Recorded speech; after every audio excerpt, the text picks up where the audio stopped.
বাংলাদেশের এমন এক সুড়ঙ্গ যেখান থেকে শুধু মানুষই নয় বরং কুকুরেও ফেরেনি। ঢাকার লালবাগে রয়েছে এই সুড়ঙ্গটি। মুঘল সময়ে তৈরি এই সুড়ঙ্গটি ব্যবহৃত হতো যুদ্ধের সময় পালিয়ে যাওয়ার জন্য, কিন্তু পরে পরে এই সুড়ঙ্গটিকে ঘিরে তৈরি হয় অনেক গল্প।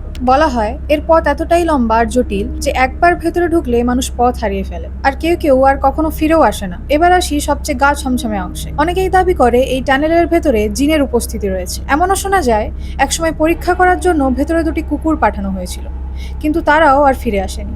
সুড়ঙ্গটি নাকি এতটাই লম্বা যে এটি তাজমহলে গিয়ে শেষ হয়েছে। আবার অনেকেই সুড়ঙ্গটিতে ঢুকে নিজেদের এক্সপিরিয়েন্স শেয়ার করেছে। সুড়ঙ্গটির ভেতরে নাকি অস্বাভাবিকভাবে টেম্পারেচার আপ ডাউন হয়। পেছনে পেছনে মনে হয় যেন কেউ হাঁটছে, আর পেছনের দিকে তাকালেই কেউ নেই।